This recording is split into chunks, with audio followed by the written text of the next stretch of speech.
started. Thank you. Good morning, everyone. Can I begin our first meeting of the new year by wishing you all a happy new year and welcoming you back for what will be a very important year for Newport City Council. So good morning and welcome, everybody. This is our first meeting of the new year, and we'll begin with apologies. Do we have any apologies? No? Yes, Leader, Councillor Ray Truman. Okay. Thank you for that, Anne. Are there any declarations of interest? No? Okay, we move to item 3 then, which are the minutes from the December Cabinet. And these are on pages 3 to 16, sorry, of our packs. So colleagues, I hope that you've all had an opportunity to go through these minutes, and is somebody content to move them as a true record? Yes, move, Leader. Thank you. Thank you both very much for that. We move then to item number 4 on our agenda today, a very important item for the city going forward. And this is the 2022 to 23 budget and medium-term financial plan. And this is on pages 17 to 92 of the packs that you have before you. Now, the report highlights the key issues affecting the development of the Council's 2022-23 budget and medium-term financial plan. As a Cabinet, we're asked to agree the proposals to enable the commencement of the 2022-23 budget consultation process. We have the draft proposals for next year's budget in front of us, and it's really pleasing to note there are no new budget savings for consultation. There is no requirement for new or additional savings for us to balance the overall budget for next year. And I'm sure colleagues will all be very, very glad that that's the position that we're in this year. It really is an exceptional position, and particularly compared to previous years of this administration, and this really is thanks to that very favourable draft settlement received from Welsh Government at the end of last year. Now, you'll see from the report that there's currently a balance in hand for the 2022-23 financial year, and this is unavoidable due to the late settlement. There remains, however, further work to identify appropriate investment as set out within our key priorities. So what are the key areas then of investment? Overall, the draft budget includes investment of almost £26 million in 2022-23 and £47 million over the medium term. Although this includes pay and pricing inflation, I would specifically like to mention the areas of investment that I, along with Cabinet colleagues, believe are the areas in need and areas that have seen further investment following the better than expected settlement. The first point that I'd like to discuss in relation to this is our proposal to invest in our schools. This budget proposes investment in schools of up to £8 million in 2022-23, which represents a 7.3% growth in schools budget and up to £17.5 million over the next 3 years. The 22-23 investment represents an addition of £2 million over and above pay and price and inflation increases and the costs associated with new and growing schools. This will increase the per pupil funding amount, and all of our schools will benefit from this. At this stage, colleagues, I'd also like to put on record the thanks from Cabinet and my personal thanks for the professionalism and the commitment shown by schools-based staff over the last 2 years. Staff have worked tirelessly since the beginning of the pandemic to adapt to changes in teaching and learning and should be commended for their efforts. And I would like to also add to that, colleagues, that many of us serve on governing bodies. We work alongside our head teachers and our education professionals. We hear what they say to us. We're part of those discussions. And this investment is evidence of the fact that we are listening to what they say. Another area of investment that I'd like to highlight here today is an investment in early intervention and prevention services. As an authority, we propose further investment to early intervention and prevention to alleviate the pressures that us and other councils continue to face within both education and social care settings. Now, this includes additional investment in order to provide additional capacity within the Safeguarding Hub to support families, providing additional resource and support to a proactive approach into assessing and supporting vulnerable pupils. Again, to our head teachers, to our schools, we've been listening to what you've had to say. Consideration is also being given to other targeted investments which could impact on support given to vulnerable families and individuals, in particular as we continue to manage the impact of the pandemic. We will announce these in our final budget. I'd also like to highlight the proposals to invest in our city centre. In addition to the further investment in schools and prevention, we're also giving consideration to investment which will impact on the city centre and the businesses within it. In particular, the promotion of the city, marketing, inward investment, coordination of events and activities, tourism, and the general environment in and around the city centre. Now, these will be announced in our final budget. Again, I'd just like to emphasise to the public, we are listening to what you have to say. Highlighting other areas of investment, we also plan to invest around 9.5 million in the draft budget over and above an allowance for pay and pricing inflation. And some of those details will be found in the Appendix 1 of the report. Other key items include £3.2 million of funding to enable the council to meet the additional costs of introducing the real living wage for care workers and the increase in national insurance contributions. We are mindful of the efforts made by our partners in delivering these essential services through these tough times. And along with Welsh Government, we want to see key workers here being paid at least the living wage. We'll be investing £1.4 million to support the increase in demand in both adult and children's services. Almost £900,000 of additional funding will be made available for free school meals provision. The free school meals vouchers have been incredibly important to families over the past 18 months as schools were shut. We understand the importance of this to hard-pressed families, and this investment will fully fund the increased take-up of this important provision which has occurred over the last 18 months or so. We are pleased that those families and children who were entitled to this are now going to take up the provision, and we're investing in that fund going forward. And of course, this is only part of the story here. We'll be aware of the Welsh Government policy of giving a free school meal to all our young learners, and we're working really hard with Welsh Government and other councils to implement this over the next year or two. There is a lot to do, but we're committed here in Newport to make this a success and deliver the best service that we can for our young families in the city. We're investing over £700,000 of provision to support the Welsh Government policy, ensuring that we reduce the number of rough sleepers in Newport.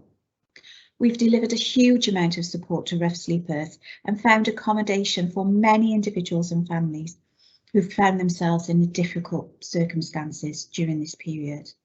We want to be able to continue to do so, and this investment will enable us to do that.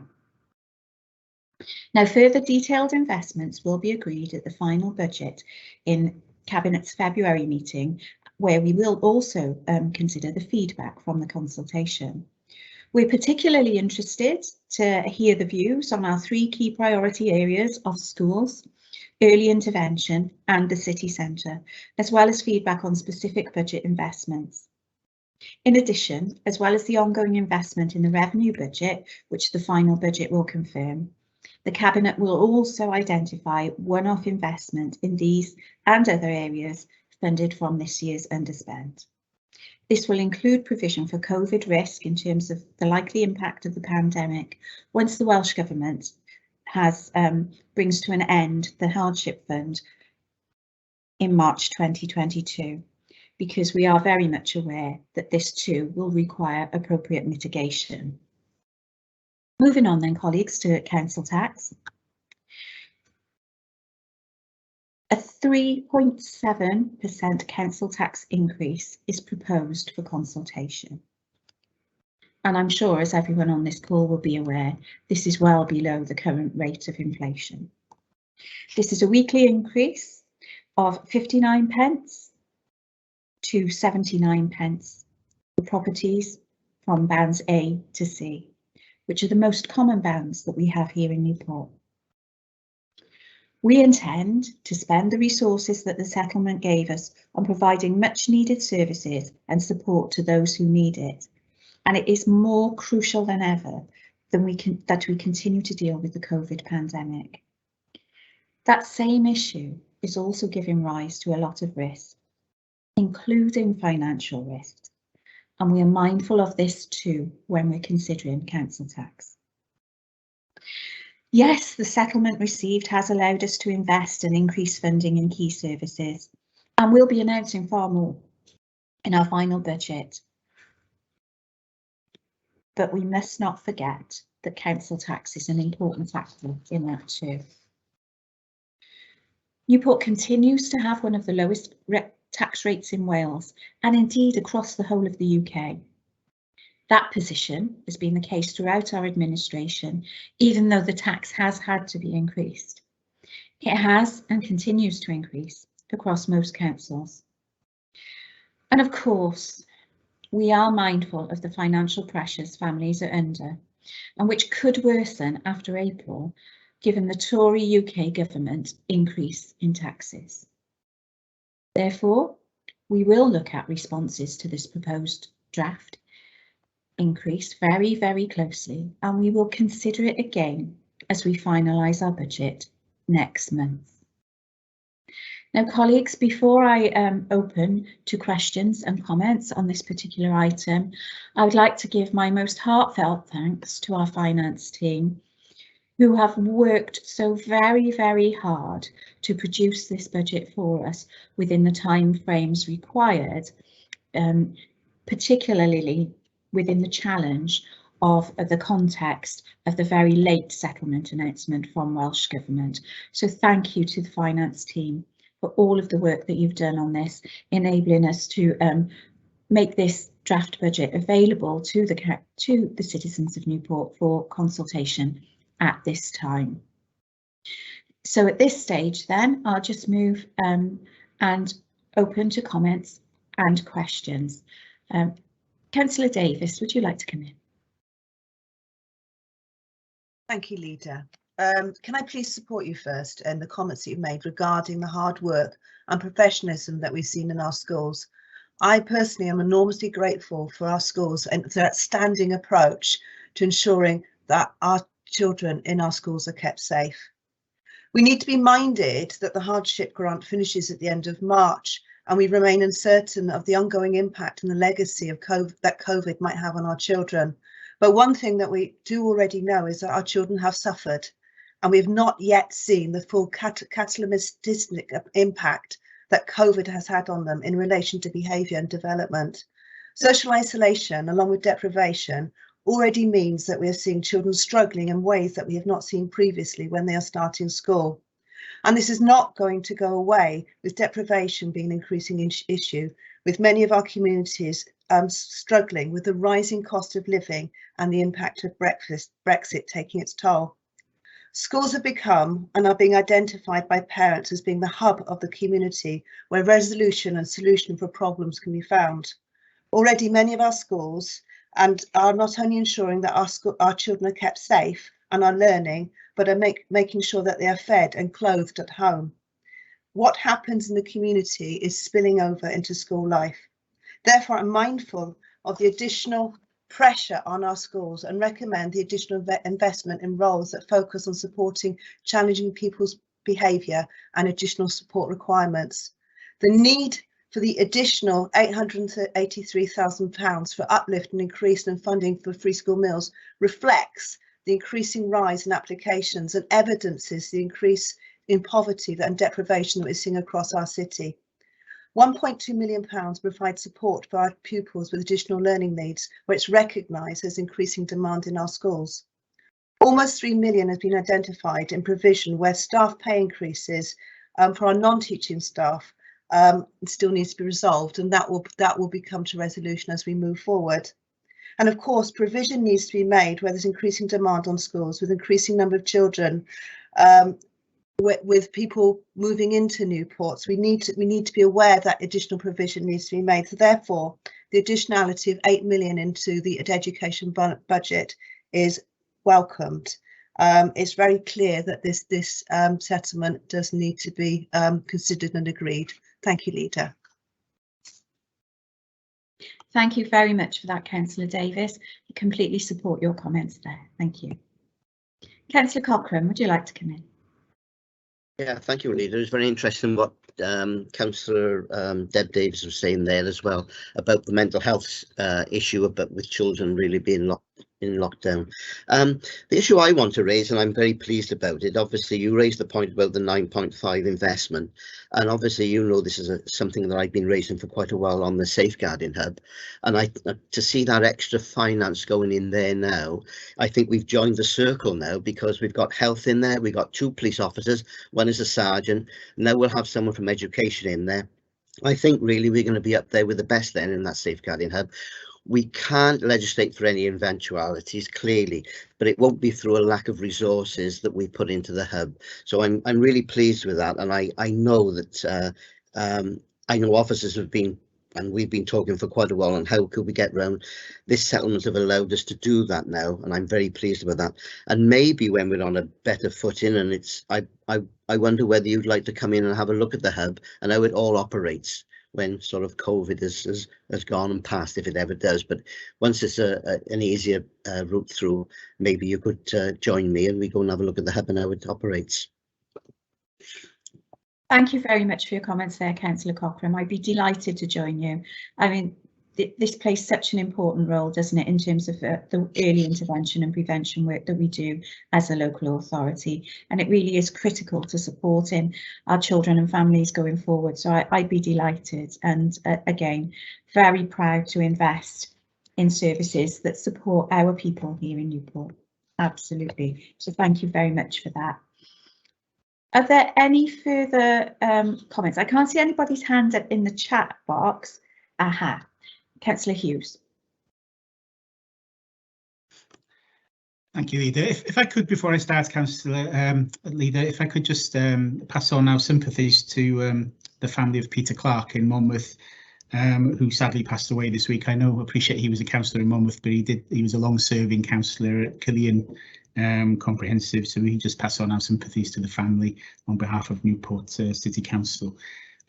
Moving on, as a governor and a social worker, we've had many years in our profession where social services maybe haven't seen the commitments that are required because of the challenges on all councils in the UK, really. And it's going to be a relief, I think, to people in that profession that we've got a council that's actually investing and actually acknowledging, I think, the importance of social care to the people of our city. I'd also welcome as well the commitment to the living wage, which I know is going to make a significant difference, I think, to many of our citizens. And you know, it's at a time when things are incredibly challenging, when demand on our services, as you say, is increasing. It's very, I think, reassuring. It's going to be reassuring to many people that we are a council that is listening and a council that is committing in our key services. And you know, at a very challenging time, I think this is going to make a really big difference to the lives of so many people. So I welcome the report. Thank you. Thank you very much for that, Councillor Hughes. Completely support your comments there. Deputy Leader. Yes, thank you, Leader.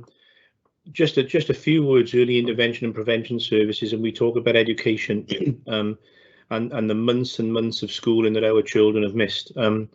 That's put pressure on those children and pressure on parents, grandparents, carers, etc., etc. And that comes at a price. And sometimes, these children, sometimes parents, need a little bit of help in the way they move forward from months and months of being outside what is the norm. So I'm very glad with this budget, as well as the investment into schools, but the investment into early intervention, and I see that as a great help. Thank you. Thank you very much, Deputy Leader, for your very supportive comments there. Much appreciated. Thank you. Councillor Harvey. Thanks, Leader. I think when we take this to full council, people will see that it is a very, very good budget. And I also want to put my thanks on the table for the teaching staff. It's been horrendous. It really has been a hard slog, and it has affected the staff as well as the pupils. So I just think it's to say thank you seems, neither here nor there, but it is, and we mean it, every word of it. And I really support this budget moving forward. Thanks, Leader. Thank you very much for your support there, Councillor Harvey. Are there any further comments from colleagues? No. I'd just like to say then, just in relation to the discussion that we've just had and the budget report, clearly there are still decisions to be made, but these will be made within the context of the feedback that we have from the public.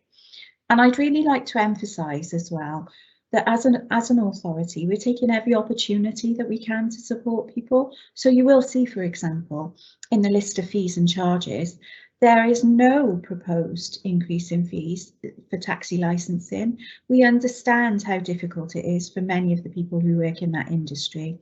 There's no proposal to increase fees there.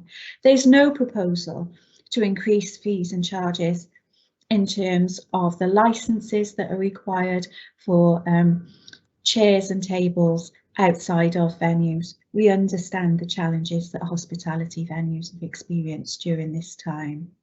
And there are no proposed fees and charge increases for those groups who use our sporting pitches. We understand how important it is for our young people particularly to be able to be outside and participate actively in sports and leisure activities.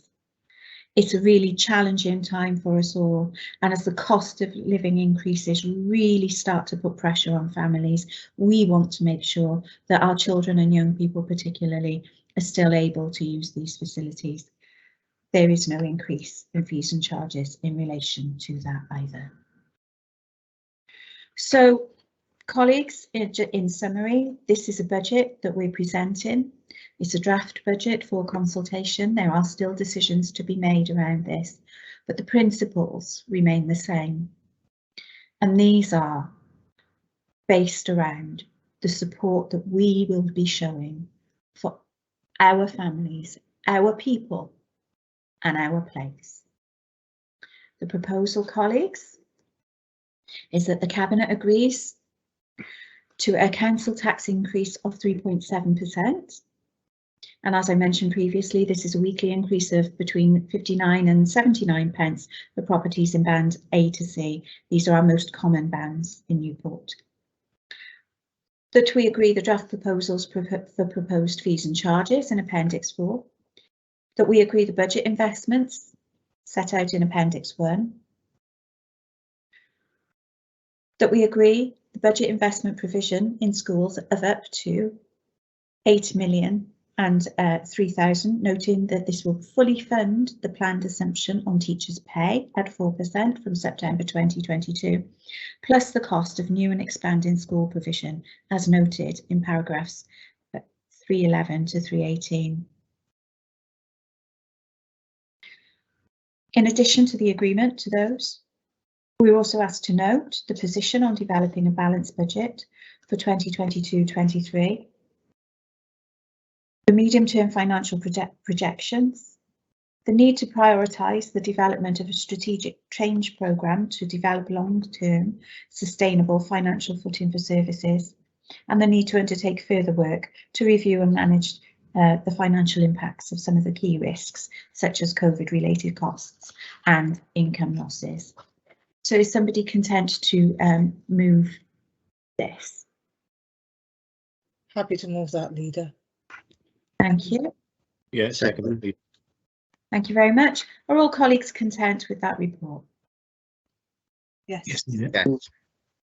That's great. Thank you very much for that. And thank you for your very considered contributions on the issues that we've discussed there today. I think it's very, very clear that we are listening to what our citizens are saying to us. We move on then to item number 5 on our agenda, which is the November Revenue Budget Monitor. This is on pages 93 to 116 of the packs. And I hope colleagues have all had an opportunity to look at this. So the report highlights the forecast position on our revenue budget and the financial risks and opportunities that present themselves as at November 2021. Now, against a net budget of 316 million, the November budget revenue position currently forecasts an underspend of 10 million after taking account of a new reserve request representing a 3% variance against budget. This position is inclusive of the continued financial impact of the COVID-19 pandemic, and it assumes full reimbursement of all significant costs and lost income for the remainder of the year. This follows confirmation from Welsh Government that the Hardship Fund will remain until May 2022. As shown in the report and its appendices, the position can be explained in the following way. So although surface areas are reporting an underspend against budget, resulting in some delays in recruitment, COVID-related activities being reimbursed by the Hardship Fund, and also additional grant income, both within children and adult services, much of the underspend actually originates from non-service budgets. The non-service underspend comes from savings against the capital financing budget, the council tax reduction scheme, the revenue contingency budget, and some other non-service budgets which are not currently committed. Together, this produces the £10 million underspend. Now, despite service areas reporting an underspend, there are some individual areas that continue to overspend against specific activities, and these details are set out in the report. In previous years, these overspends related to demand-led activities such as social services. Now, over the last couple of years, this is not necessarily a true representation of the challenges faced in these areas due to the pandemic and the reimbursement of additional grant costs received from the Hardship Fund. So given the volatility and uncertainty in these areas, there is actually a risk that in-year demand levels may change from current forecasts. And we've discussed this and we've mentioned this in our discussion about the budget proposals today. We all fully recognise and we're all fully aware of the emerging pressures upon social services. And the other element of that, of course, is that history tells us, so we do learn by experience, and what we know from that is that there is usually always some unexpected grant income at the last quarter of the year. So there is the potential there that the underspend may increase further. So the key areas that contribute to the 10 million forecast position include social care risks, but also costs in respect of dealing with ash dieback, increased insurance premiums, and the remedial works required across our estate. The overspend in areas of emerging risk is likely to be just short of £1 million by the end of the financial year. Now, as previously mentioned, underspending against non-service budgets explain the key elements of the forecast, and we've been through those previously. I should highlight, and I mentioned this again when we discussed the budget proposals, that there are also some savings still to be realised. We anticipate that there may be a saving in relation to the council tax reduction scheme budget due to a lower number of council tax benefit claimants than expected, and council tax collection. Now, clearly there's an element of uncertainty around this, and we want to encourage everybody that we can who may be eligible to claim that council tax reduction, that council tax benefit. Please come forward and claim that. We can help you. The money is there to help you. Please come forward so that we can continue to support you through this difficult time. There is uncertainty there, of course, because what we don't know at this stage is the impact on those collection rates in the future, given that the furlough scheme has ended. We know that the cost of living increase is also starting to impact on families and households as well. So it's really important when we look at this and we consider this report, we consider the external context as well and the impact of what's starting to happen on our families out there as well. So the Revenue Budget Monitor does point to a significant underspend, which has the potential to further increase with the level of unexpected grant income that may come forward. This will allow us as a Cabinet to consider a mixture of much needed one-off investments and provide mitigation for future budget risks as the financial impacts of COVID continue beyond March this year. But, and this is critical, colleagues, with no hardship fund to support. And I shall be announcing further information about this and more detail on this in our final budget proposals in February. So I'll just pause at that point, colleagues, and invite any comments or questions. Deputy Leader.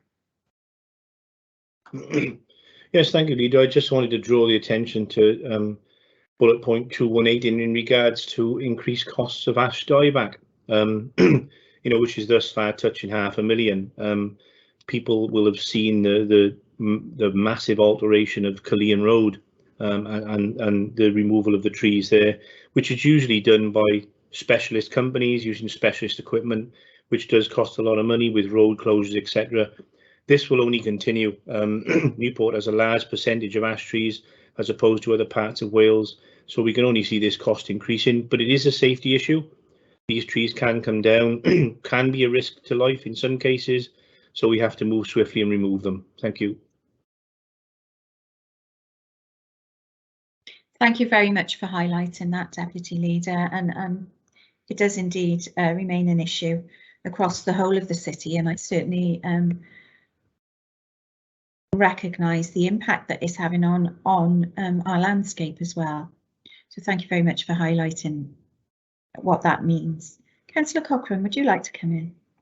Yes. On 2.13, obviously children residential service, it just shows you the policy that we've adopted.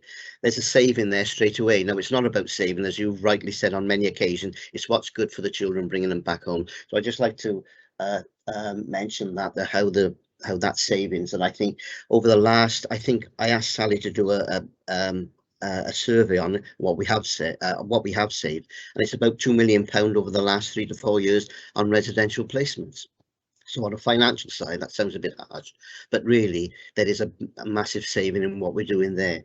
The other point I'd like to make is the independent foster carers. Now, I know that the hardship fund have helped us on that now, and I know you're going to be coming back on that, but where we look at that foster care, a lot of these children, it's historical in some respect because they're already with the independent sector, and we can't move children from their foster carers over to ours, so we got to do a lot more with homegrown. But I'm convinced that where it says that we can fund 58 places in the independent sector, I'm convinced that we can save a lot more and have a lot more homegrown, because foster care is going on an upward trajectory now, certainly with people coming forward wanting to be foster carers with Newport. So I'm convinced in the next year or two we'll see those 58 places won't be going to the independent sector. I'm pretty sure they'll be coming home. Thank you very much for your comments there, Councillor Cochrane, and that really is welcome news, isn't it? I know as an authority we've done a lot of work around that, and I think it's really important also to note our enduring gratitude and thanks to those very warm and generous individuals that take these children into their homes and nurture them and really give them better opportunities in life. So thank you very much for highlighting that. Councillor Davis. Thank you, Leader. It's just a quick comment in relation to the net overspend in relation to our schools.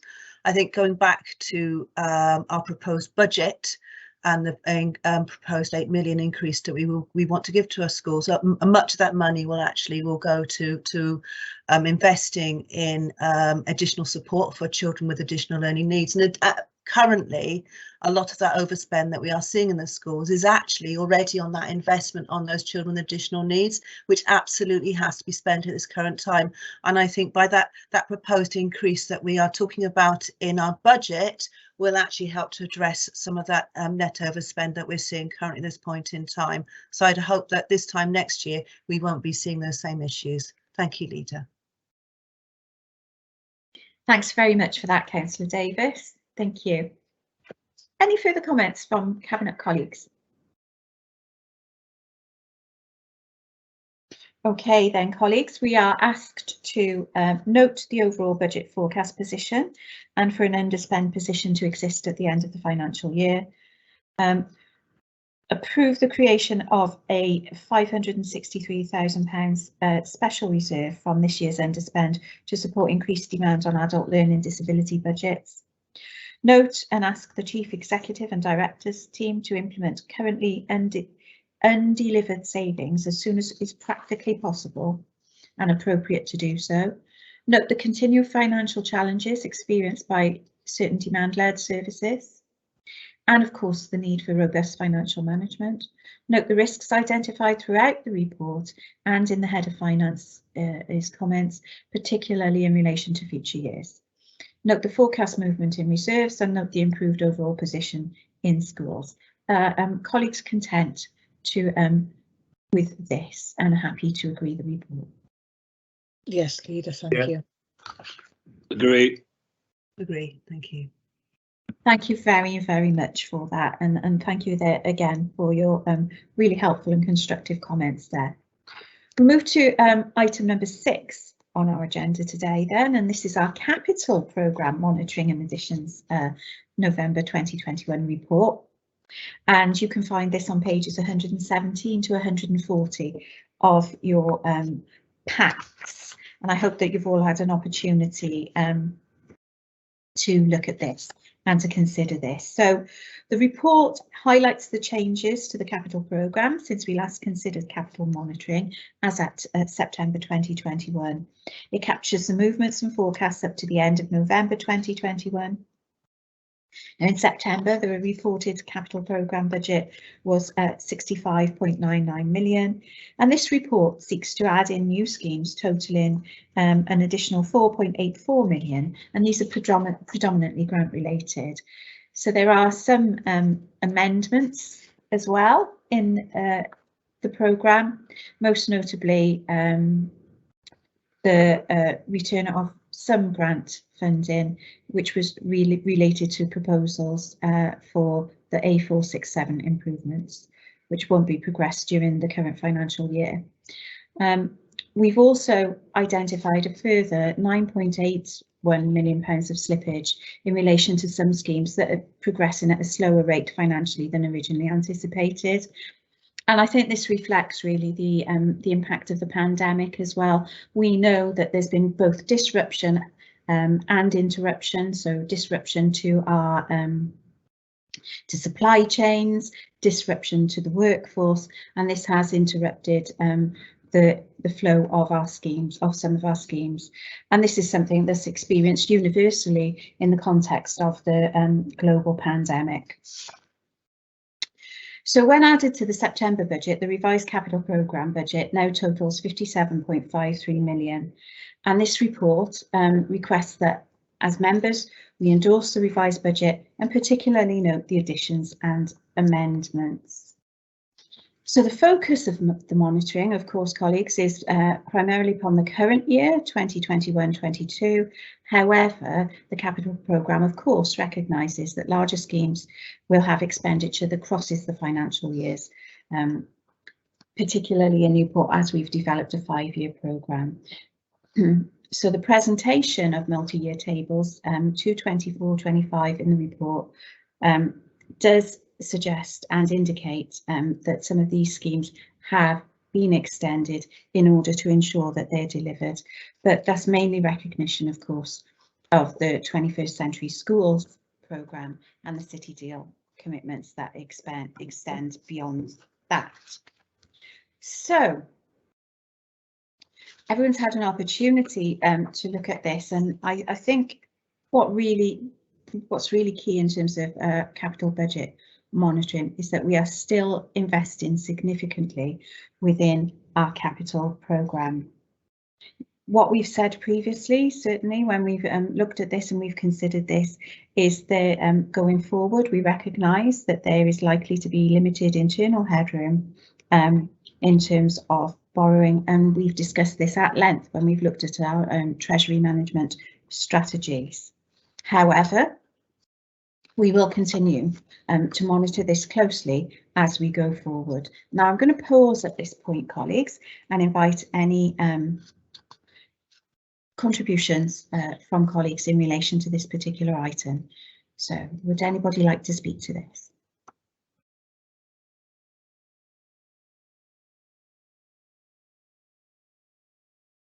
Okay.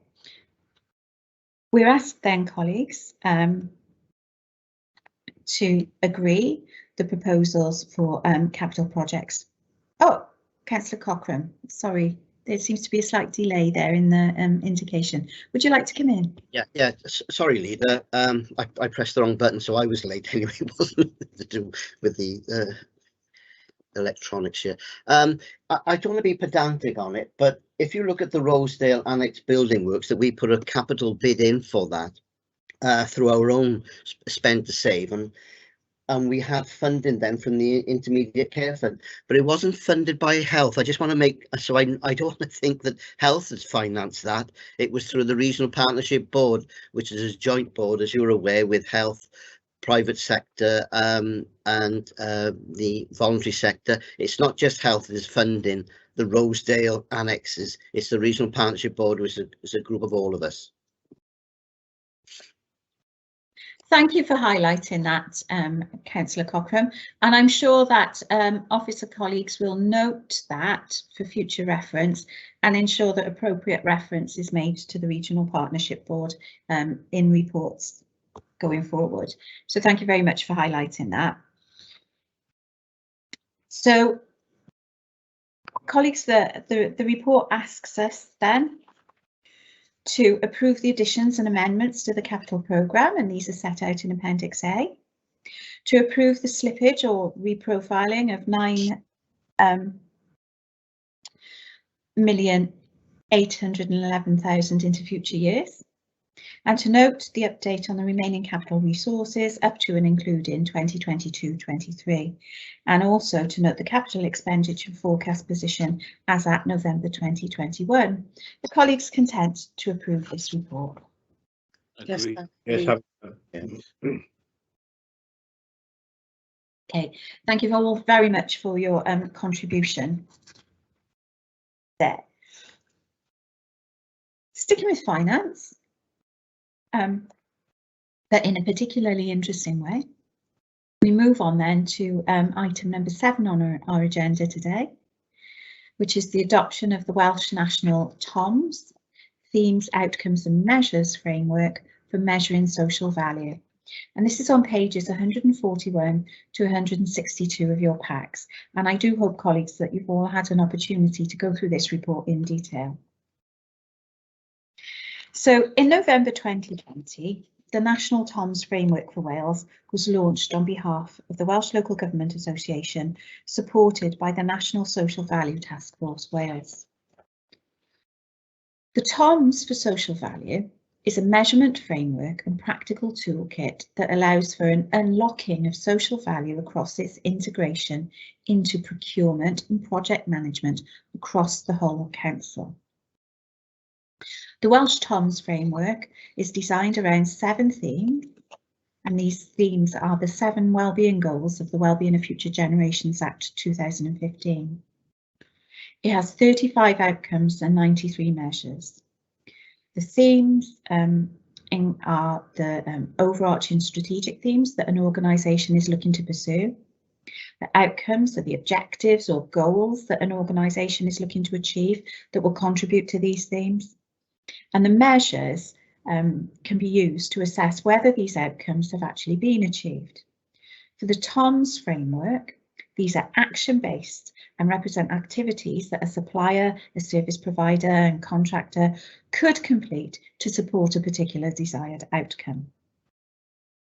The framework consists of a set of 93 measures.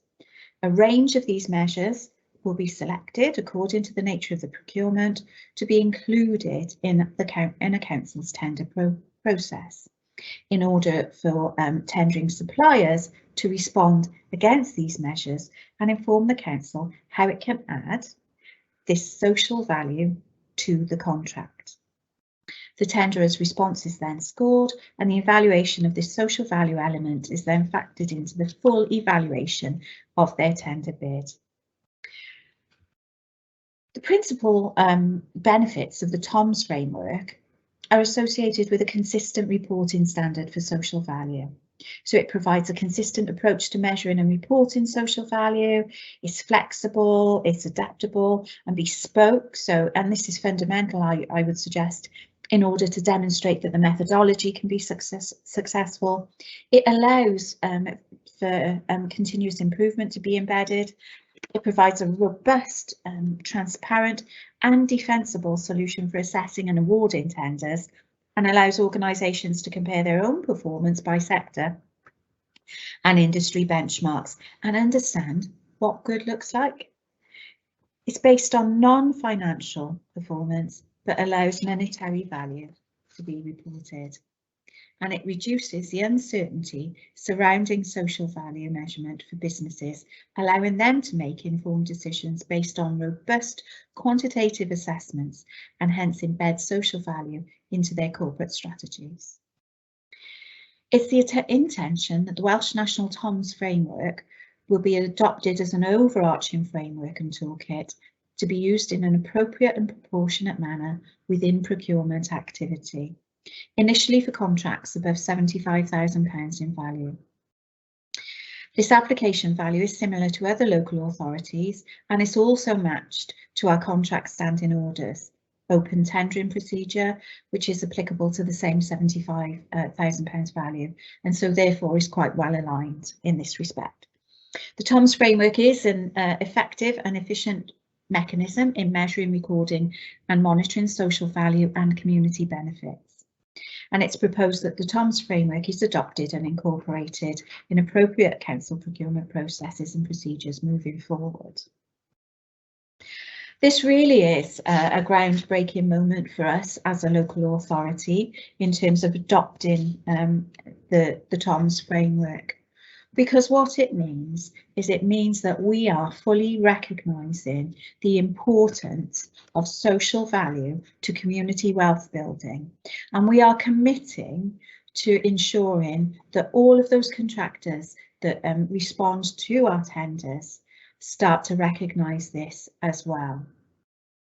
It's absolutely essential that an anchor institution such as a local authority can actually work hard to ensure that the considerable spend that they have has a multiplier effect and benefits all of the citizens and all of their communities. And by embedding this into our programme, by making sure that we embed social value into our procurement activities, this will really ensure that community wealth building is at the heart of everything that we do. So, Councillor Davis, would you like to comment? Thank you, Leader. I really would truly welcome the adoption of this framework by us as a local authority. I can see that it's been designed specifically for us around our well-being objectives that have been set when looking at the Wellbeing of Future Generations Act, so it ties completely into that, and it's something that we already work with and it's already embedded within our corporate plan. The adoption of TOMS will enable us to make the next step to ensure that our procurement activities meet these key objectives. And importantly, I think looking at the paper, it will enable us to add social value and impact on developing our future climate change plan, and that's absolutely vital. I think it's also worth noting it is new to us, local authority, it's new to Wales, it's new to the UK, but already there's a social value portal that's readily available for businesses, so they can actually look at it and look at, as businesses, how they can adapt what they do and make sure what they do has social value, so they could meet the requirements of our procurement process. And I can absolutely see there's potentially some support we will need to give to local businesses moving forward, but I certainly commend us adopting this framework. Thank you, Leader. Thanks very much for your supportive comments there, Councillor Davis. Councillor Mayor. Thank you, Leader.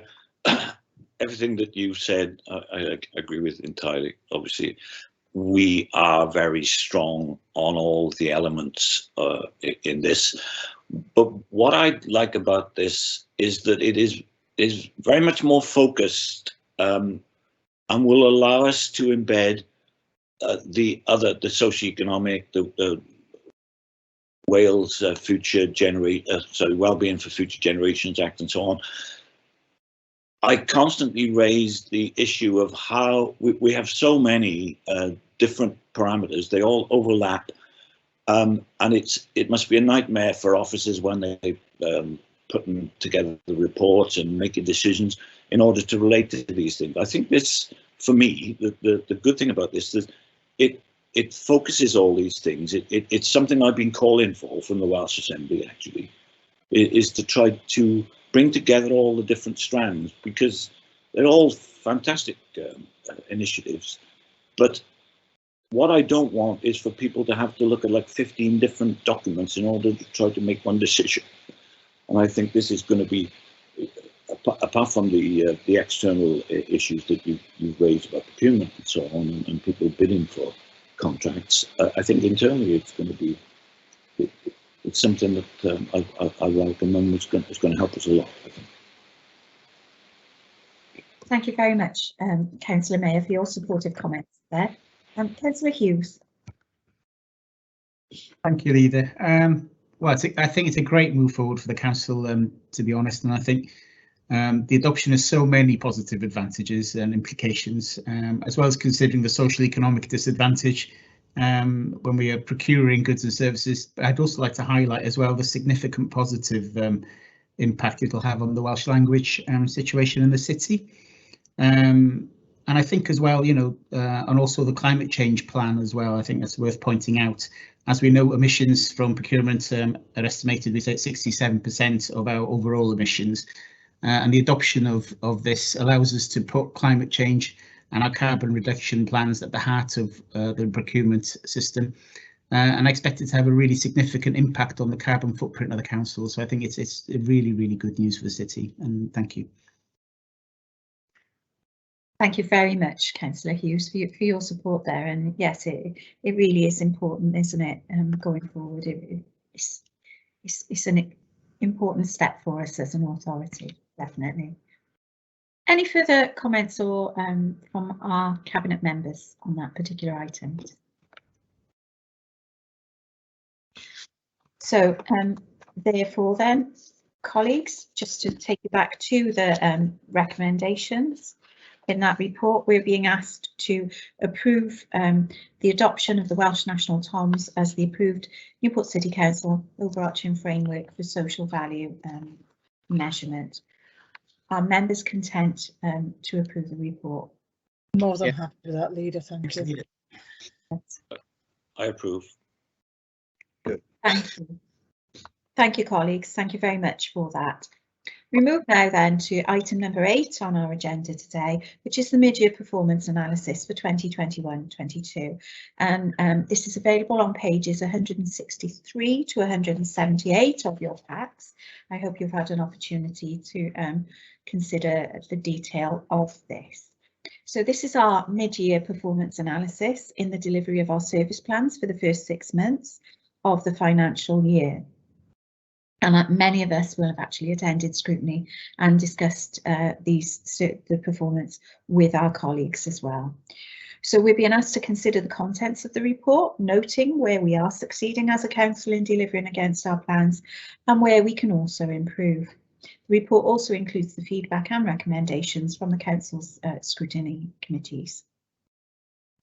We're in our final year now, colleagues, of our 5-year corporate plan, which set out our vision and goals for improving people's lives in Newport and for the delivery of our services.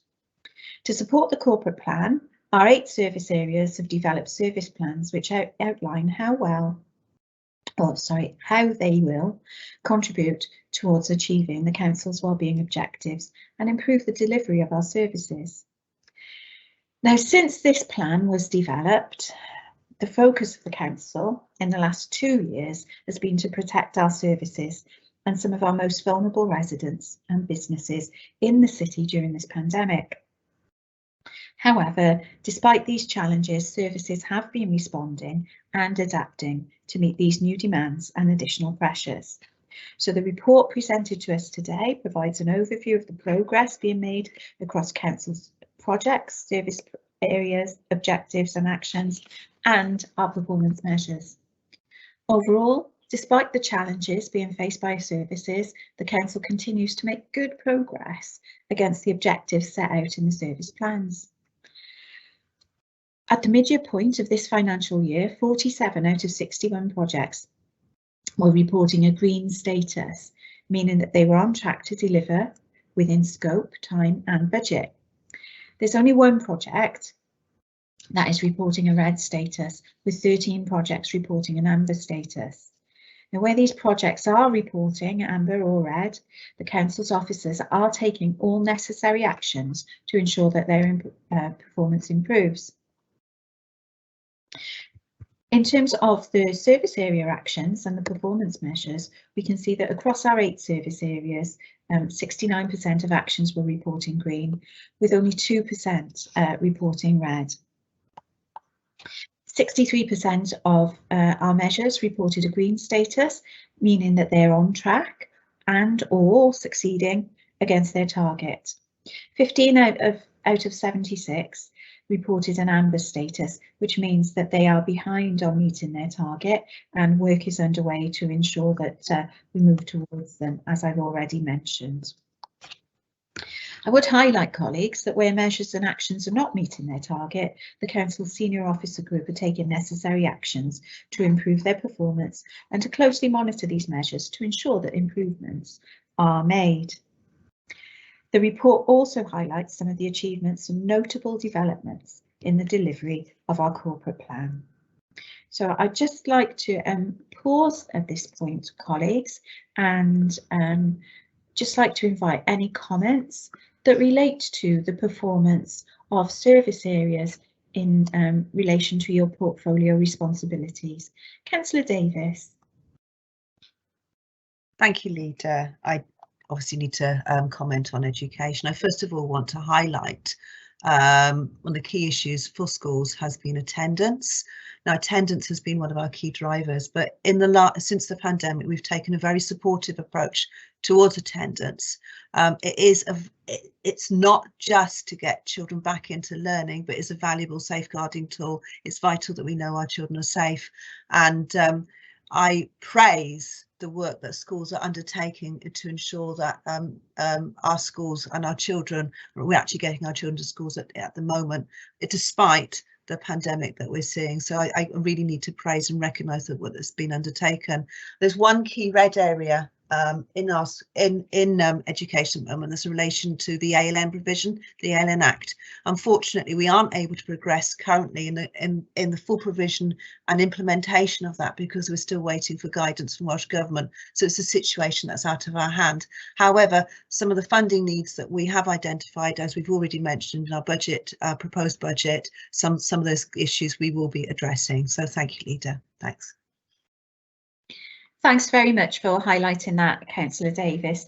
And of course, within the report in terms of education, there is the continued good progress of the 21st Century Schools and our EdTech programmes And of course, the move towards the opening of a 4th Welsh medium provision primary school. So in tracking performance there of education, there really are some positive developments. So thank you very much for that.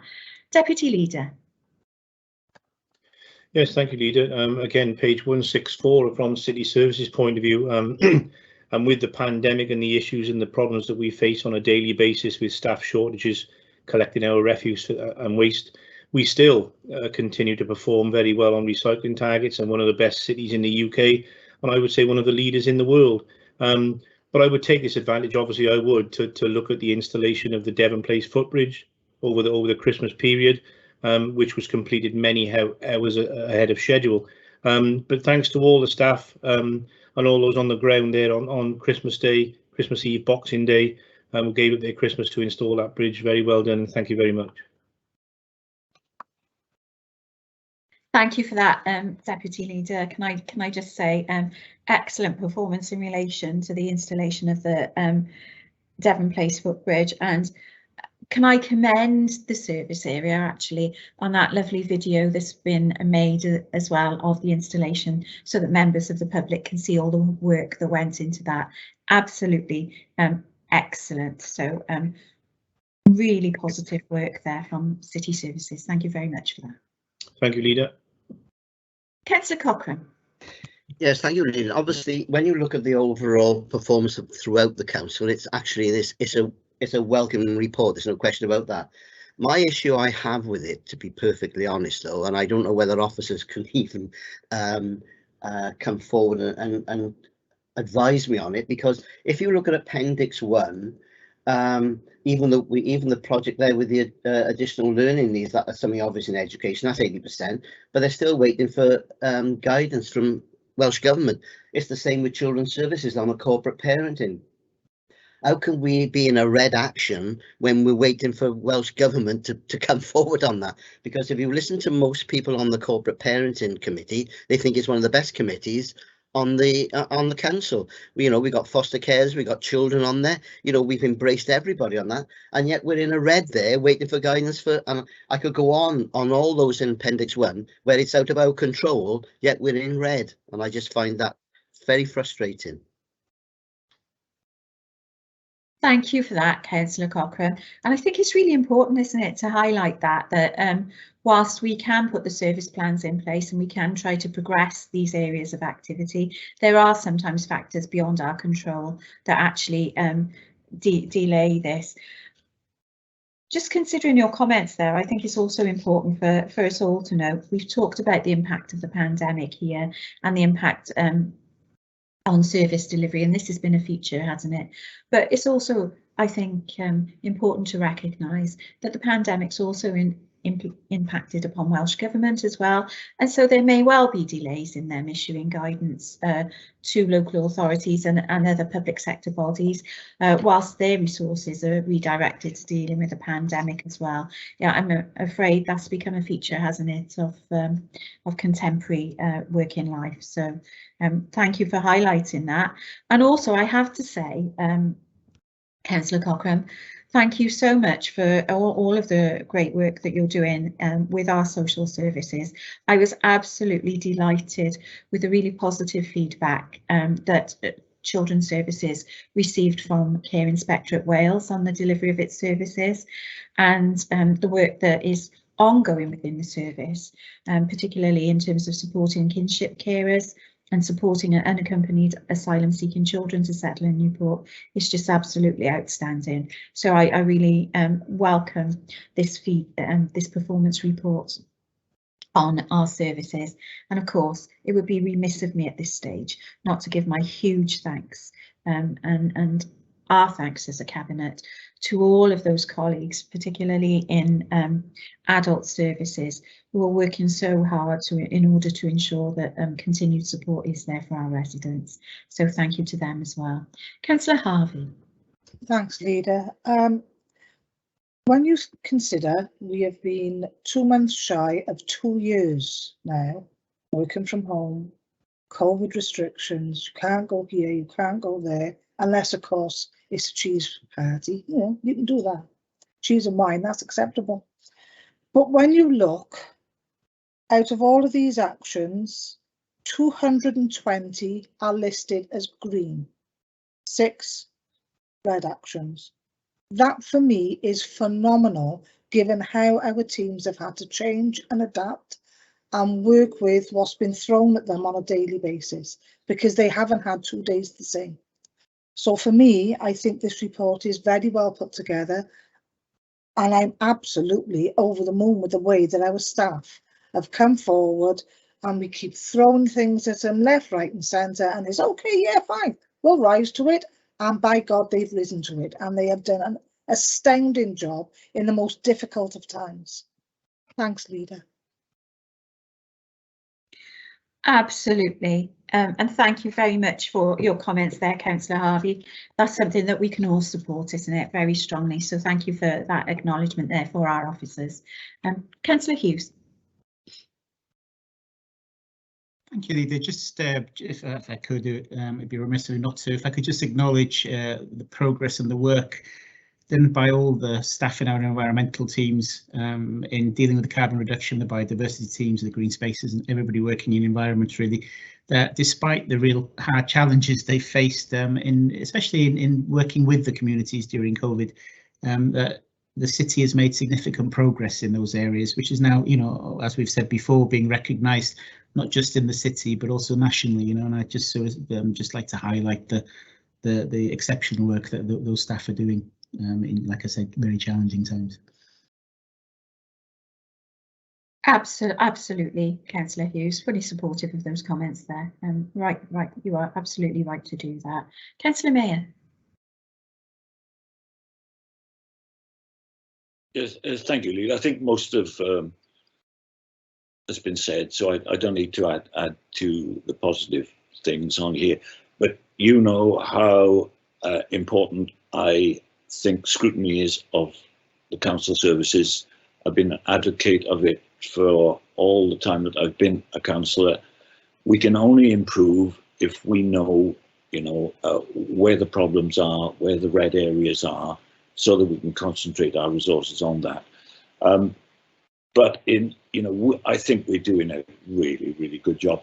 And given the fact, as Councillor Harvey said, you know, 2 years now of, we're still in lockdown, really, aren't we? You know, and people are still being ill and absent because of COVID.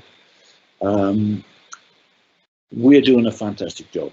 I'm not too worried about these red areas at all. Most of them will have caught up by mid-year anyway, and they won't be red. Some of them will continue to be red because there's very little that we can do about external circumstances. But no, this is another good report. Thank you. Thank you very much for your really helpful comments there, Councillor Mayor. And I really very strongly agree with all the comments the colleagues have made today.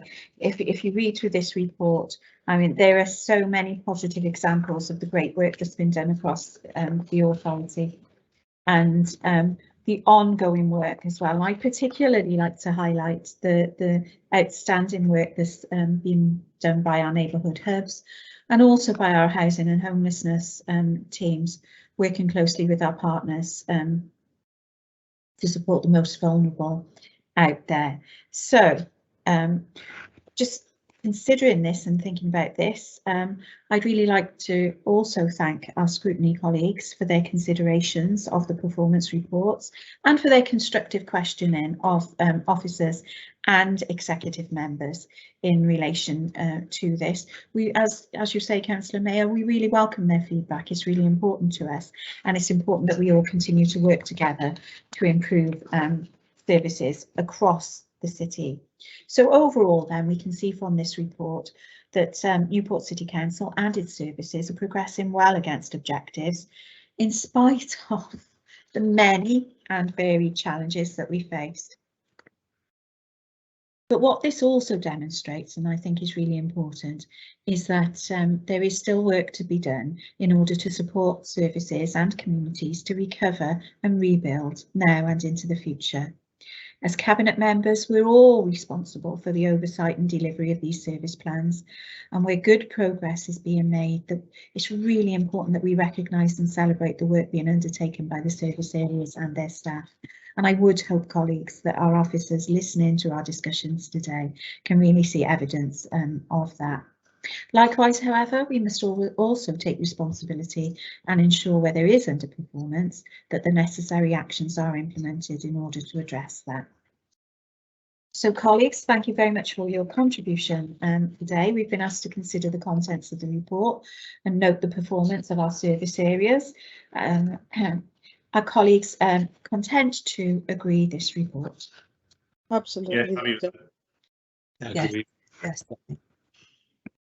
Okay, thank you very much for that. We move on then to item number 9 on our agenda today, and this is implementing the South East Wales Corporate Joint Committee. You can find the information in relation to this on pages 179 to 274 of your packs.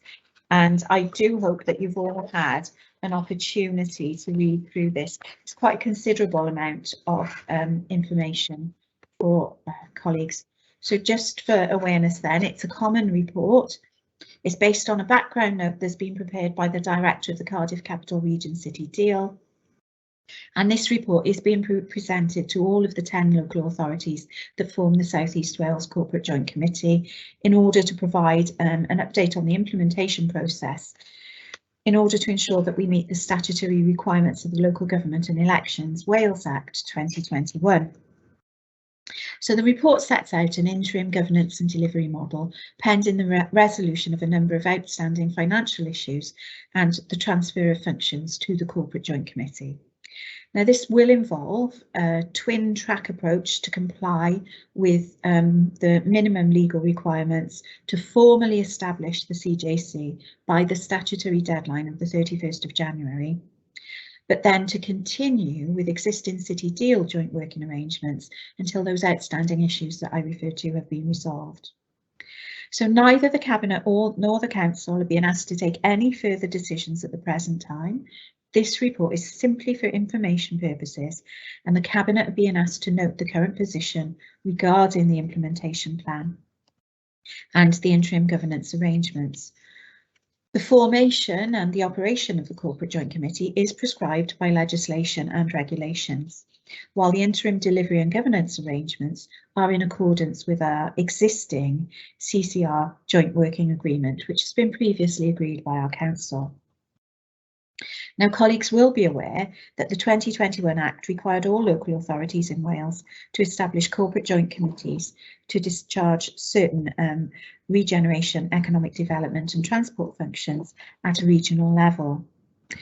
These corporate joint committees are different to previous joint committees, such as the Regional Cabinet, because they're mandated by Welsh Government as opposed to being voluntary arrangements. As such, they're constituted as separate legal bodies with powers to set their own budget, employ staff and hold property and other assets. The South East Wales Corporate Joint Committee regulations established a CJC for South East Wales comprising the 10 local authorities that constitute the Cardiff Capital Region City Deal, and it's based on the same geographical footprint. It was intended that the CJC would then function on the same basis as the City Deal Regional Cabinet, but without the need for Cardiff City Council to act as the accountable body, as the CJC would have the necessary legal status to operate on its own behalf. That was the basis for the decision taken by the Regional Cabinet on the 20th of September to agree a transitional plan, and the plan was based on this lift and shift model, as we're referring to it. However, colleagues, I do have to report to you that since that and since those discussions, there have been a number of technical financial issues that have arisen in relation to pension and VAT status of the CJC. The tax requirements of any subsidiary companies, the transfer of Treasury City Deal funding and its capital borrowing capabilities. So these are really quite complex issues and do need to be resolved thoroughly in order for the CJC to function in the way that we would aspire for it to do. Most of the financial issues are actually matters for the Treasury and for central government, and they don't fall within the powers, the devolved powers of the Welsh Government. To allow further time to resolve these financial matters, the Welsh Government are now proposing to extend the commencement date for the CJC, to extend that from February 2022 to the 30th of June 2022. Now, unfortunately, Welsh Government are unable to extend the deadline for actually setting up the CJC. So, and there's still a legal requirement for the CJC to hold an inaugural meeting to set its first budget on or before the 31st of January 2022. So just to recap, there is still a legal requirement for the CJC to meet and to either agree a budget. The other elements of the work of the CJC, so actually implementing the functions, have been extended. So in order for there to be time made available for those legal and financial complexities to be resolved. So this month we will be meeting as a CJC simply to agree the budget, and we will continue with our work as a Cardiff capital region until such time that those issues are resolved. So there will be a twin track approach which will be ongoing, and the report on that, as you can see, is included in the appendix for this. It's important to note, colleagues, that we will also be agreeing the standing orders at that meeting, and we'll be agreeing, as I said, a small budget. Moving forwards, in terms of the work that we do as part of the CJC, those budget decisions will have to be unanimous, and any other decision will require a special majority of 70%. Just to make you aware, the Brecon Beacons National Park Authority is required to be a statutory member of the CJC, but only in relation to the Strategic Development Plan, given their planning powers. There is also power for the CJC to co-opt should it wish to do so. So for the purposes of setting the first CJC budget and the bare minimum model, we will utilise the existing agreed city deal budget, and there should be no requirement for any additional budget allocation from the councils. For further budgets, a mechanism will need to be agreed to deal with budget allocation from the constituent councils in order to enable the CJC to set its own budget under the regulations. So I suppose what I'd say to you in relation to this, colleagues, is that it does appear to be a very complex arrangement at this point in time, and that is because we do need to have those financial and legal issues resolved before we can move to the full CJC model, and that Welsh Government recognise that, and that's why they've extended the implementation period or the period in terms of exercising the duties. However, we do still need to meet and agree the standing orders and agree a budget. I should also highlight that in terms of the initial setup of the Corporate Joint Committee, the Welsh Government has funded this, so there is no additional funding requirement for that either. Now, in the longer term, once the CJC becomes fully functional, then decisions will need to be taken regarding its future funding and working arrangements.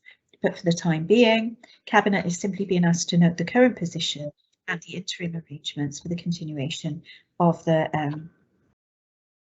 City Deal Joint Working Agreement. So I think what would have been easier, colleagues, in terms of our discussion around this today, would have been a different time frame, and certainly it would have been easier to have discussed this in the context of those legal issues being resolved. Unfortunately, they haven't, and this is the position that we need to take now going forward. So at this point, I'll just pause for any comments that colleagues may have on this particular item.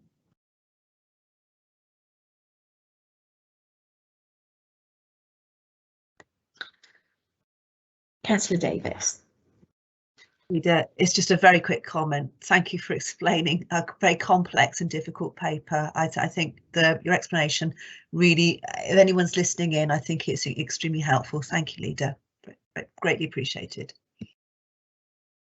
Thank you for that, Councillor Davis, and I really should also note the amount of work that's gone into this, not just in terms of our own officers, but certainly from the Cardiff Capital Region, the City Deal leadership team, particularly the director, Kelly Byrne. She's put an outstanding amount of effort into this and trying to bring this forward in this way, and she is well deserving of recognition, because it really has been a huge amount of work for colleagues there. So thanks to Kelly for the work that she's done on this. So are members content to note the progress in terms of the implementation of the South East Wales Corporate Joint Committee? Yes, thank you, Leader. Agreed. Thank you very much for that, colleagues. And thank you also, I've got to say at this point in our agenda, thank you for the work that you put into this particular cabinet meeting. I recognise we've got a huge agenda today and there's been an awful lot of information to go through, so thank you very much for the work that you've put into this. We move on then to item number 10 on our agenda today, which is a very positive report indeed. And this is our Welsh in Education Strategic Plan for 2022 to 2032. And colleagues can find this on pages 275 to 366 of your packs. And I'm really pleased actually to have an opportunity for Cabinet to discuss this, because this really highlights fantastic work that's been going on across Newport in relation to this. So the report, colleagues, has been prepared by the Chief Education Officer, and it requires us as a Cabinet to consider the appropriateness of our new 10-year Welsh in Education Strategic Plan for submission to Welsh Government. Now, we are required by the School Standards and Organisation Wales Act to prepare a Welsh in Education Strategic Plan, and this Act also confirms that it must contain targets and proposals to improve provision of education through the medium of Welsh and the standards of Welsh medium education, and also the teaching of Welsh. So the new 10-year period is due to commence in September 2022, and the deadline for submission to Welsh Government is the 31st of January. The new WESP demonstrates how Newport will contribute over the next 10 years towards the Welsh Government's Cymraeg 2050 strategy. Cymraeg 2050 introduces a long-term vision for Wales where the Welsh language thrives and aims to increase the number of Welsh speakers to 1 million by 2050. The overall target within the WESP relates to the expected increase in Year 1 children who are taught through the medium of Welsh. This target is in itself prescribed by Welsh Government, and a minimum 6 percentage points has been identified for Newport. This is quantified by a doubling of the provision that was available during 2021 academic year by 2032. And it is indeed an ambitious target for us. Now, inevitably, this will need to be supplemented by increased early years and childcare opportunities, expansions in the Welsh medium secondary sector, and additional workforce. I'm really proud to say that the draft WESP was developed in conjunction with partners from Newport's Welsh in Education Forum and was subject to an 8-week period of formal consultation. This included extensive stakeholder engagement, significant publicity via our social media channels, and a number of opportunities to actually seek learner voice comments through specifically arranged sessions in a number of our secondary schools. And of course, colleagues, this is all described in detail in our consultation report. The feedback received has been considered, and actually this has resulted in some minor changes being made to specific target areas. However, overall, the responses suggest that the WESP is considered to be appropriately robust and suitably ambitious and should now be submitted to Welsh Government for consideration. So at this point, colleagues, I shall just pause and introduce and invite our Cabinet Member for Education to comment, Councillor Davies. Thank you, Leader. I may well probably reiterate some of the comments that you've already made, in all honesty, because this is an important piece of legislation from Welsh Government in relation to the Welsh language in Wales, and consequently we do need to produce an education strategic plan that stands for 10 years. The clear aspiration for Wales is to have 1 million speakers by 2050, and we all aspire to that and need to work towards that. And we have now produced a 10-year vision, which is in line with Welsh Government legislation to achieve that. I think we need to say that we were grateful, extremely grateful, for the support and help that we've received from the local Welsh Education Forum in developing this strategy as we move forward. As the leader states, the draft West has now been out to formal consultation, and the invitation was issued to a large number of stakeholders. What was particularly pertinent and poignant about the response, though, was the amount of students that actually chose to participate in that process, and I think that gives a really meaningful reflection on the strategic plan and the value that it has, and that they could see the worth of it. And that was not just a response from our Welsh speaking medium schools, that was from across the local authority. So that was really positive to see. And as a result of the consultation and the fact that everyone was broadly in line and in agreement with the proposal with some minor tweaks, it's great to see that this can now go forward.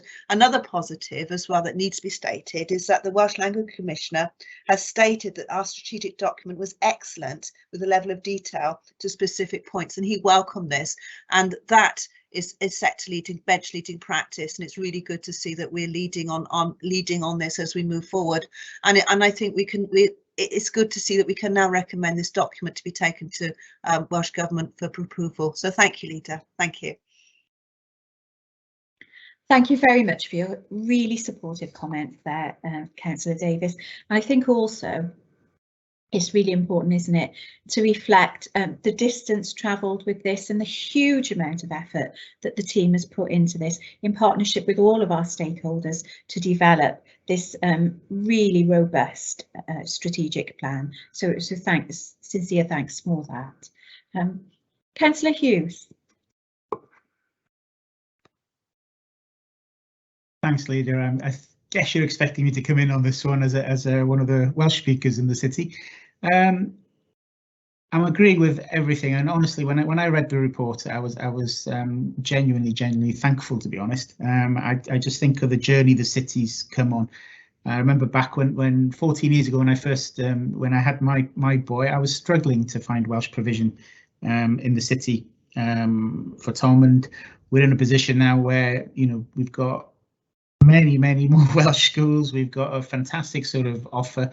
The report is really solidifying that offer, I think, and it's sort of just really changing the environment, I think, for Welsh speakers. When you're reading about Newport looking at significant increases, you know, doubling provision by 2032, when you're looking at Newport talking about raising awareness, about increasing visibility, about promoting economic benefits of the Welsh language, and you know, and also in a city that's very diverse, and the significant move for me is, you know, like I said, going back 14 years ago when I was struggling to find provision for my own son who was born in Wales. I look today at my niece and nephews, or my nieces who are 6 and 8, who are of Hungarian Welsh descent, who are speaking Welsh fluently, and I think that's the progress that's happening in Wales, and I think this is a really solid, good report, and it's not just about young people speaking Welsh. You know, it's part of that sort of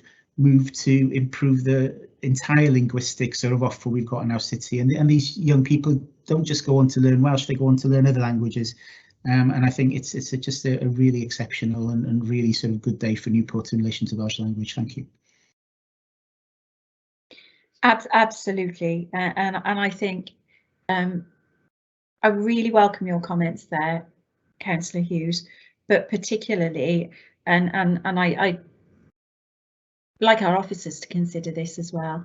It's particularly welcoming to hear that from somebody who is a first language Welsh speaker, and hear those really positive comments. So I really thank you for that, particularly as Newport historically has not, as you say, developed the Welsh language in a way that we would have liked to see. It's so great to see how we've come on, and this plan will indeed strengthen that approach. So thank you very much for your comments.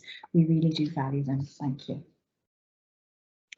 Any further comments from colleagues on that particular item?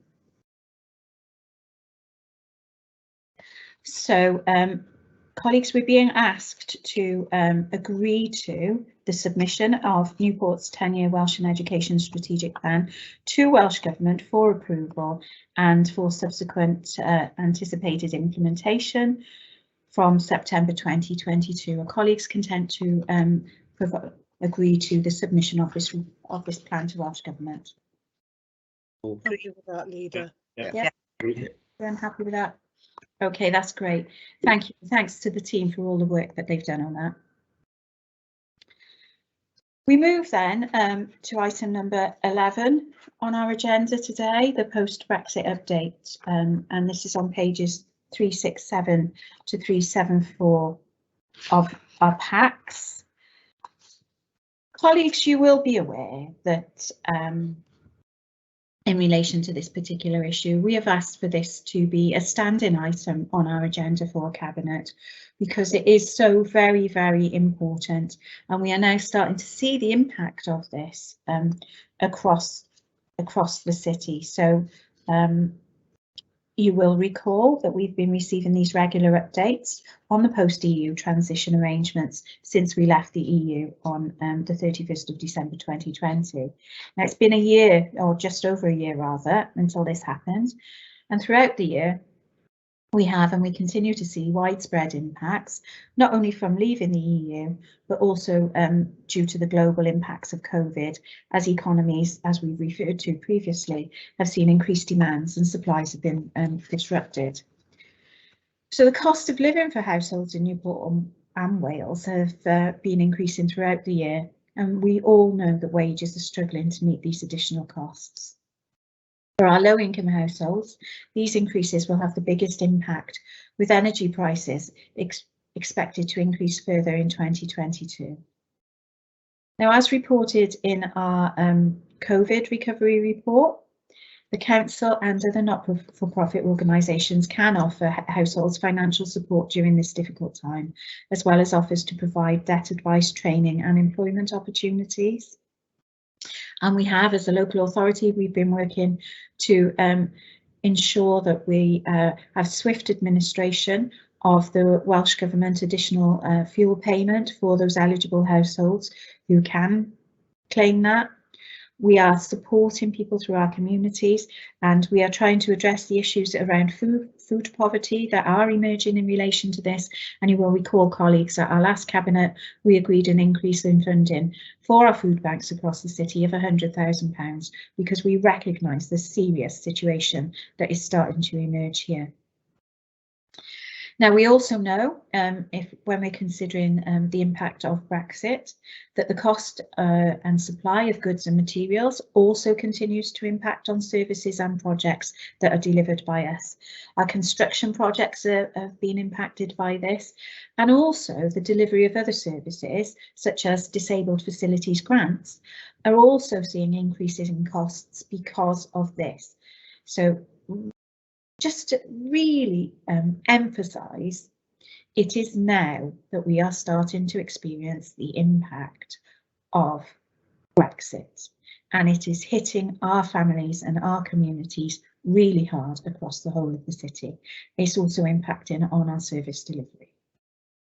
Now, for our EU EAA citizens, over 10,000 applications for settled status have been concluded, with 920 applications currently awaiting a decision. We've said it before, and I will continue to repeat this. We are committed to supporting EU EAA citizens living and working in Newport.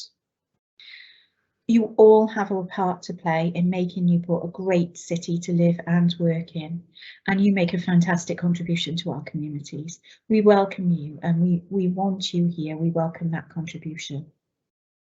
If there is anybody who is awaiting a decision or having difficulties concluding their application, please contact us or contact other organisations such as the Citizens Advice Bureau, because we can help you. Our community cohesion team has continued to support EU EAA citizens in Newport in delivering events and signposting families to appropriate support and information. And our education services are doing a fantastic job in relation to this.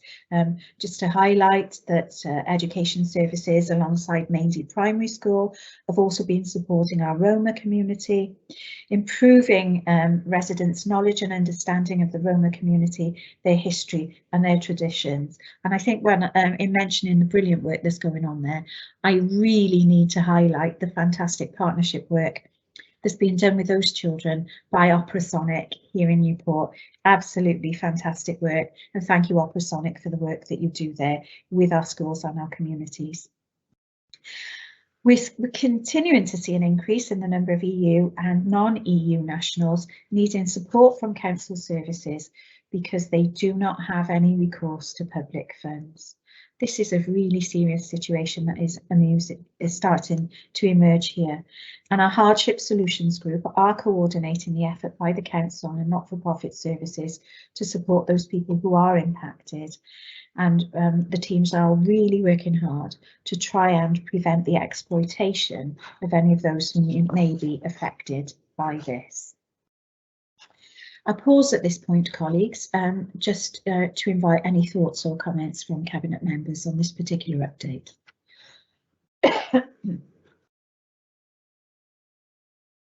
Councillor Davis. It's a comment, to be perfectly honest, Leader, thank you. In relation to our national government, they've taken us through Brexit. Brexit has been agreed. However, they're still failing to deliver on the funding promises that they made when residents went out to vote for Brexit, as they did in 2019. We have come to the end now. We will be coming to the end where ESF funding, European Social Fund, will be actually delivered. And this actually provides many grants, not just in Newport, but in Wales and across the UK for our residents, particularly those who are struggling with hardship and trying to get an employment. There's funding there to support them. This is coming to an end.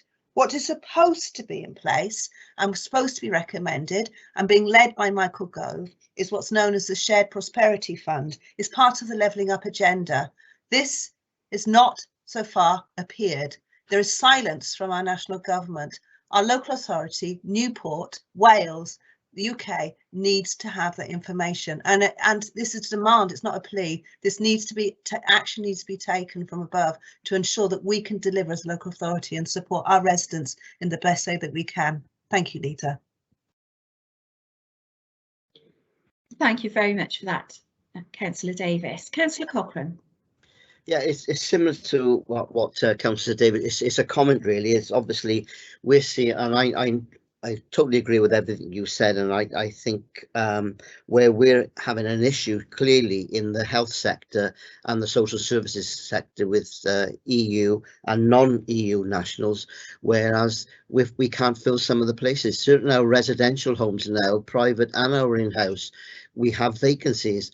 And it's, you know, because of the, dare I say, the low wages as well, and the figure that the UK government have set for people to come back to the country and work. Obviously, we're having a major issue on that, and that's something. It's a comment really that I don't know whether people thought about at the time when they voted Brexit, that, you know, it's having an impact on our most vulnerable. Absolutely, Councillor Cochrane, and you know, both Councillor Cochrane and Councillor Davis both highlight really important aspects of that. I don't think did people realise what they were voting for when they voted for this?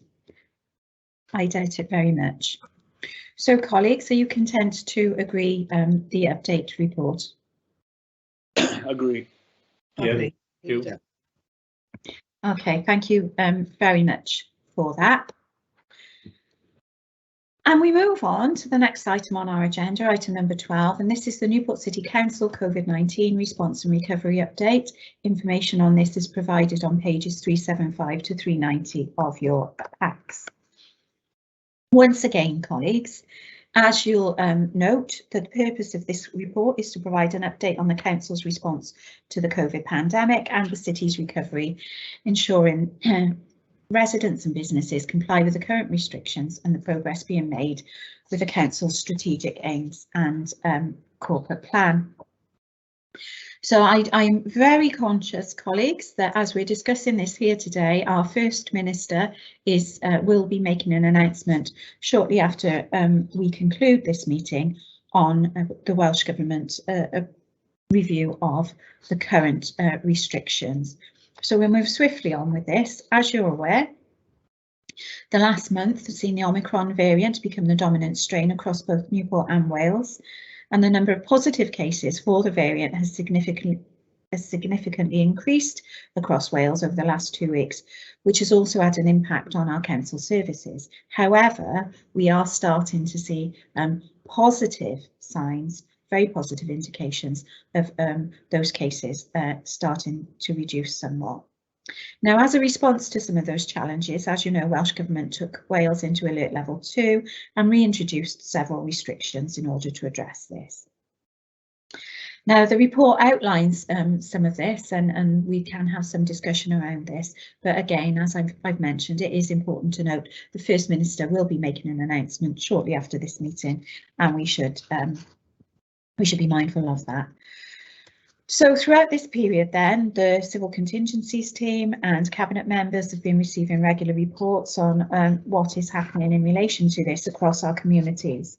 There has been an impact on frontline and critical services such as social services, city services and our schools.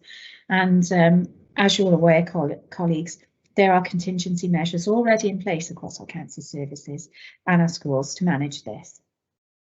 I'd reiterate something that we've said to our residents and certainly to colleagues across the council, and in that we would encourage everybody to stay in touch with our social media channels and our websites for any announcements that are made to disruption of services.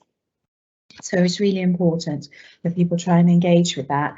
If anybody has a problem or an issue with the delivery of service, or there's some disruption to their service, or you've got concerns about your family members even, please do get in touch and we will try to address some of these issues for you and work with you on this. Now, for our residents and our businesses, we also understand the difficulty that many people face during this time of year, and particularly within the context of the cost of living increases that we've already touched on. Our businesses have not been able to trade as they normally would, and together Newport Council and Welsh Government have many financial and non-financial support packages in place. We want to take this opportunity to encourage those that need assistance to contact us and also visit our website, because there is help there for you. Please get in touch, please engage with us.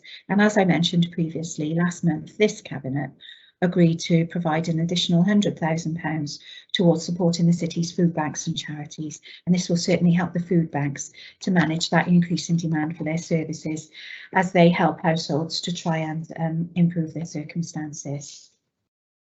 Now, as always, the report highlights progress against our strategic recovery aims that we've implemented. But at this point, I really would like to go back and reflect on a comment that my colleague, Councillor Harvey, made earlier in this meeting. And Councillor Harvey highlighted the fact that it's been almost 2 years now since we've been dealing with the challenges of this pandemic, since we've tried to find a way through the most significant and all-encompassing state intervention in the life of everyday citizens in living memory, due to trying to keep people safe and ensure that services are delivered. And when I read this report, colleagues, I did reflect actually on the period that we've been doing this, and I was reflecting upon all of the changes that we've made, all of the changes to service delivery, and all of the hard work, dedication and effort that has gone into ensuring that we maintain service delivery for the citizens of Newport during this very frightening and uncertain period that the whole population has had to endure. More recently, there's been a lot of media coverage around some of the activities that may or may not have occurred during this period.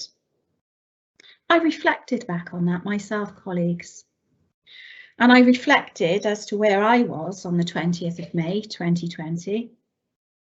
Alongside other Welsh local government leaders, I worked late in a virtual meeting with the Minister for Local Government and the Minister for Education, working together collaboratively in the spirit of co-production to try and find a way forward for some of the challenges that we were facing around our education system here in Wales, in order to do the best that we possibly could for our children and young people here in Wales. There was no wine, there was no cheese. We're not all the same. Public service is a privilege and an honour. And some public servants would do well to reflect upon that. On that point, colleagues, I'd like to open up for any comments. Well said, Leader. Deputy Leader. Yes, thank you, Leader. You just mentioned best we possibly could. And I'd just like to reflect on the frontline services of Newport City Council. And I've said this before, I'll say it again, we are not immune. We are human beings, we are doing the best that we possibly can. Whilst the Delta strain provides us perhaps with more illness, the Omicron spreads very quickly and very rapidly, and we still have to abide by rules, although people are not falling so ill. But that still has an effect on services. And if you have had a missed waste collection or a waste savers collection, a few streets that have been missed, please leave it out or look on the website for updated information and we will pick it up. But just please bear with us. We are human beings and we're not immune. Thank you. Thank you very much for highlighting that, Deputy Leader. That is really important, so thank you for that. Councillor Harvey. Thanks, Leader. I couldn't agree more. I have never been so sickened in my entire life as watching the latest news reports. The worst bit for me was a lady burying her 14-year-old son while they were knee-deep in wine and cheese. Oh, it's not a party. Okay, whatever. But while they were doing what they were doing, which is absolutely disgusting, we were still out there trying to survive, trying to make sure our most vulnerable were looked after, taking care of our elderly and infirm, and I don't know how they sleep at night. The picture of the Queen sat there burying her husband all alone with nobody is in stark contrast to what we saw the Prime Minister and his echelons getting up to. Vile and disgusting, and shame on them. And illegal. Absolutely it was. Thank you for your comments there, Councillor Harvey, and I think they reflect the comments of the significant majority of our residents at this time. Councillor Hughes. Again, I share your comments, Leader, but you were talking about what we were doing around that period all ourselves, and I was just reflecting the other night the same as yourself, where we were in Caerleon at that time, going through a pile of people who'd volunteered to help with food delivery and prescriptions in Caerleon, and we were actually going through those applications, looking at age, looking at how many of them are children, praying that the ones we chose wouldn't end up catching COVID themselves, and all the terrible things that could have happened from that. And for myself as well, obviously, my family are in North Wales and I didn't see them for 2 years, and I saw my mother 2 more times after that 2-year period. So, I think it's important that you do reflect really in what you said, that we're not all the same. We shared those experiences with our community, and many of us, if not all on our side of the fence, certainly were working hard in the communities and really trying to sort of make a difference. So when you read these stories coming from Westminster, it's beyond shocking and really disappointing more than anything, because, like I said, they don't reflect all the politicians I know, and they reflect very few of the politicians I know, and the fact that it's coming from the top, I think, is just unbelievable to most of us. Thank you. Thank you, Councillor Hughes, and I think it's really important, isn't it, that in our discussions on this particular item, that we thank all of those volunteers that came forward across our communities to really help us in our efforts to support people and throughout that particular period. On the topic of public service, I would like to state that our officers at every level throughout this organisation have been outstanding during this period. And public service is about dedication and commitment. And I would say, whether you are elected to it, whether you are appointed to it in terms of your professional role, or indeed thinking of Her Majesty the Queen, whether you are born into it. Public service is about dedication, hard work and commitment, and it is deeply regrettable that we don't see that at the heart of UK government at this time. So, thank you, colleagues, for your comments and contributions on this particular item today. We will indeed continue to receive this as a monthly report as we go forward. Our colleagues contend to accept this report as our January report. Yes, Thank you very much, colleagues. The next item on our agenda is item number 13, the Cabinet Work Programme. This is on pages 391 to 398 of your packs. It's our regular update on the work programme. Our colleagues contend to accept this. Yes, happy with that. Yeah. Yes, thank you. Okay, I can't see you. I've just got circles on my screen. And I'm saying yes, thank you, and then realise my mic's turned off. Okay then, and we move then, the final item on our agenda today is just a summary of business from our One Newport partnership. So, and that's just for noting, colleagues, okay, and I'll just highlight to you that the next meeting of that partnership is on the 9th of February. So, are members content with that? Yes, thanks, Leader. Yes, thank you. Thank you. Thank you all for your contributions, your thoughtful and considered contributions today. Thank you all for the work that you're doing in supporting the officers to take forward and deliver against our corporate plan for the citizens of Newport. And stay safe and take care. Thank you, everybody. Thanks. Thank you. Bye. Thank you. Weekend. Thanks. Bye.